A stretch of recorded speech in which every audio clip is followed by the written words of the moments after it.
Welcome to the inaugural, the initial, the first ever episode of The Scoop with Dukes. I'm your host, Philip Dukes, aka Dukes The Scoop. Check me out on Twitter and Instagram at Dukes The Scoop. And please be sure to hit the like and subscribe button. And for such a momentous occasion, I had to be joined by the man, the myth, the softball crusher himself. Josh Pate of Pate State University. Josh Pate, what's going on, big dog? I don't know about you, but I heard something big was going down. I heard something new was starting. So I showed up. I knocked on the door. You opened it up and said, "Hey, here's a mic. Let's talk." So that's why I'm here. So, Josh, on my channel lately, I've been doing a lot of UGA, Auburn, and Colorado, and I just want to stay right in between those lanes where I'm comfortable until I get ready to expand. So, you down to talk about those three schools? Absolutely. Let's do it. Man, let's start. What does a winning season look like in Athens for the UGA Bulldogs to you? Every year it's compete for the SEC championship. It's compete for a national title. I've never been one of those championship or bust guys because there's so much variable that's in that equation. Some of that's out of your control with injuries and stuff, as you know. So I've always been of the opinion that if you put your team in position, basically if it's a ladder match, if you put your guys within reach of the belt, they're not going to grab it every year, but you did your job as a coach. And to whom much is given, much is expected. And I think that's fair in college football. I think it's fair to have really high expectations as long, and let me say this very clearly, as long as you as a fan base, you as an individual fan, fulfill on your obligations. If you're buying your tickets and you're paying attention all year and you're emotionally and in some cases financially invested, you got every right to have high expectations. It's not going to bother anyone in Athens because they expect more from themselves than you do to begin with. I think if they're in the mix again, I think they've done their job. Now, the follow-up to that is they're kind of early in spring ball right now is for this to be several years in for Kirby. I don't remember, Philip, off the top of my head, having this many questions around a Georgia team as I do. I mean, we always got questions, but you got a ton of them with this team, which maybe a good thing. Who knows? Speaking of questions, with a 10 being a Heisman candidate, a legit Heisman candidate, and a 0 being this guy needs to be processed out of the system, where do you see Gunnar Stockton performing at this year on a scale of 1 to 10? 6, something like that. I don't think I would ever see Georgia take the field with a quarterback that's not capable of winning for them. And not every one of them is going to be Matthew Stafford or anything like that. But, if you think about intangibles, the stuff that we can't sit there on a clipboard and scout, it says a lot to me that he came in the second half of that Texas game. That part people remember. And they remember Georgia won. I don't know how many people remember Georgia trailed that game when Beck goes down and he comes in. Now, look, that's a small sample size. I'll grant you that. And then you go into the Notre Dame game and they get beat. I'll grant you that as well. But now you get an entire winter, spring, summer, knowing he's the guy. He's been in the system several years. And this is a post-Stetson Bennett world. So in a post-Stetson Bennett world, I am not going to be the guy that sits here and doubts Kirby Smart and his staff's ability to put a winner, to develop a winner and put them on the field. The other thing we've seen is guys who are allowed to hang around that program, guys who still have a spot there every year. They don't have a spot for nothing. They're not all going to be stars, first-round draft picks, but they can be winning players at the college level. Right. I like that answer a lot. So in previous years, you talked about Matt Stafford. You talked about Stetson Bennett. Usually those quarterbacks who perform really well are kept clean. Yep. Last year, one of the biggest questions was the offensive line. How do you see this offensive line fleshing out, and do you think they can get back to that level of dominance that we're used to seeing? It'd surprise me if Georgia had a just total dominant group of stud offensive linemen this year. I don't know, man. I'm in the position with them where if they prove me wrong, they're going to prove me wrong by overperforming. There's just so much question, and you're replacing so much production off a unit last year that gave you questions. So we got surprises every year in this sport, but that's the big question. You cannot, to me right now, you cannot talk about Gunnar Stockton without also talking about that offensive line in the next breath. And that maybe that's different And maybe that's the difference between him and maybe what a Stetson Bennett had. Maybe Right. Bennett was a lot more comfortable in a lot more steady position back there because of the guys in front of him. But again, I always go back to this. If you're not careful when you follow college football, you start to develop this mentality that it's the pro game. Mm-hmm. And in the pros, everyone looks at players as established products, assets, right. commodities, whatever you want to call them, but you know who they are. And there's not Right. a lot of development going on in the NFL.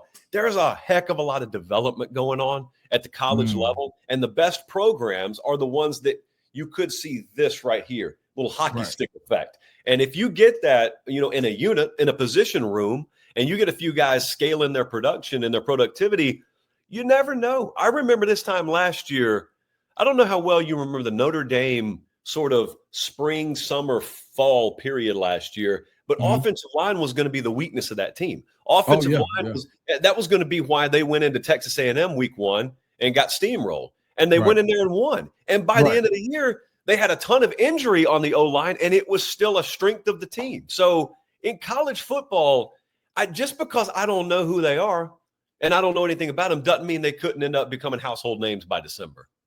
That's for me having more familiarity with some of the younger guys on that roster as I was a recruiting guy for a few years, this could be the year that we get introduced. Like, we didn't know Jalen Carter was Jalen Carter until he became Jalen Carter. And even when Jalen Carter was the third D tackle after Trayvon and Jordan Davis, or the third big-time D lineman, we realized he was the best one. He just couldn't get ahead of those guys. So you can very easily see a guy like Bo Hughley step up and become that tackle that's needed. So I think that's a great observation. All right, now going from a position of question to someone who has documented production, 2 players in particular, but I'm going to start with one. You see the message boards, everybody has jokes about Mike Bobo throwing the bubble and tunnel screens 1 million times a game. Well, instead of changing it, they went and got the perfect bubble and tunnel screen guy in Zachariah Branch. How does he impact this Georgia offense, and how important of a get was this out of the transfer portal? It's big. The skill set fits what they want to do. But, to be honest, Duke, what I've paid attention to the most is Kirby talking about him early on in spring, and he hadn't really talked a whole lot about the physical traits. He wouldn't be there if he didn't have the physical characteristics. But what you may worry about if you're Georgia is taking guys from most anywhere else in the country. Can they get with this program? Can they do things the way that we demand they be done here? And to hear Kirby Smart tell it's been glowing check marks across the board. And so to me now, looking from the outside, if that kid's got that, I don't doubt the physicals. I don't doubt the rest of that stuff. And to go back to what you just said for a second, I would love to run my own production company, and I'd love to get one of these guys. Bobo would be a perfect candidate. I'd love to get Mike Bobo, just offer him an obscene amount of money, like an amount of money he couldn't turn down. And here's the entire premise of the show. I got 2 chairs. Bobo sits in one of them, and I just go grab people off message boards or talk radio or anyone who questions him, and I just sit them down face to face, and there's no filter, and they get to question him to his face, and he gets to respond to the criticisms. And just, I'm not saying the play calls are always perfect. I'm not saying that. What I am saying is that guy has forgotten more than the people who question him know. And also, as you well know, a play is not called on the fly. A play is developed when you're recruiting, and then you've got your own system and you're recruiting to the system, and then you're implementing and filtering out in spring, and then you're working on that stuff in skeletons in summer, and then you got an entire season's worth of your guys scouting their guys, so that when you get to that week versus that opponent, you've got a game plan and you got that laminated card in front of you, and there's nothing on that card that you haven't repped, and you know what works against this look in this situation. And I got folks at home in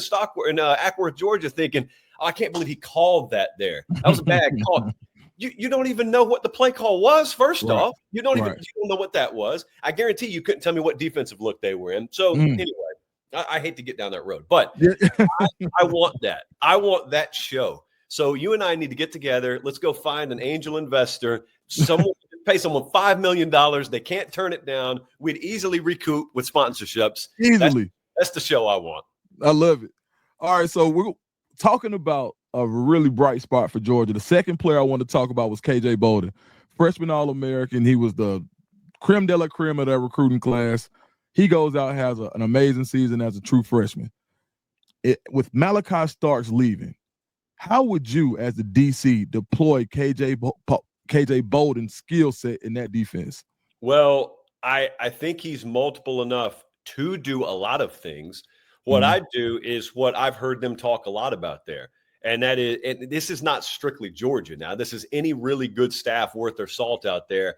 They're not so rigid, Duke, as to say this guy doesn't work perfectly in our system. Now, right. In the real world, like KJ Bolden works in most anyone's system. But the point here is you tailor what you do to what you have.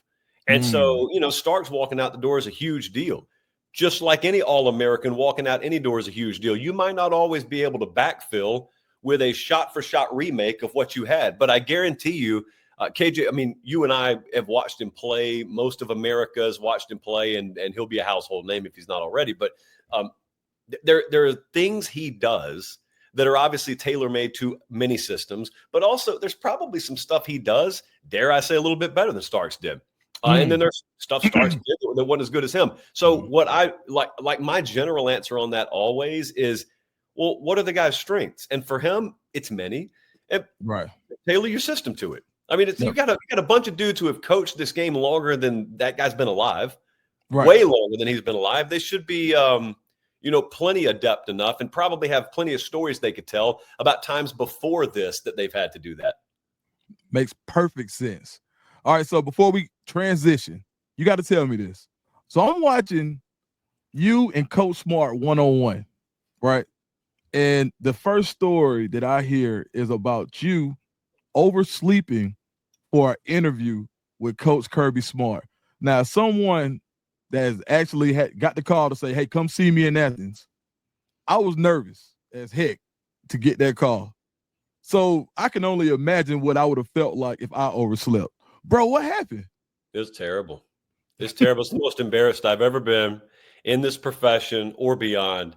It was a few years ago. It was in Atlanta at SEC Media Days. We went down there. I hit up a few coaches who I felt pretty good about, and I said, hey, we're going to have the show set up here. I know, you guys may be coming in, for example, at 9 a.m. to do your media day stuff. Can you get here an hour early and give me 30 minutes? So Kirby's always been really good about that, and he said, yeah. So he was going to be first up that day. So he said, Claude Felton was still there at the time. Claude said, if we get there 7:30, would you be good? I said, yeah. So I let my staff know. I let my crew know. You guys need to get up about 6:30, get downstairs, get it set up, lighting, audio, staging, and everything. Everybody did their job, dude. But one person. No. And that person is me. So it was the week that the All-Star game was happening. So I remember vividly, we had worked a full day the day before. I go up to my hotel room, and I had the All-Star game on. And somehow, I never do this, but somehow I fell asleep, and I never woke back up. Most of us, you can fall asleep watching TV, but you eventually wake up, take your contacts out, brush your teeth, go to bed. It never happened for me. I fell asleep, and then the next time I woke up was in the morning. And I woke up, I had 30-something missed calls.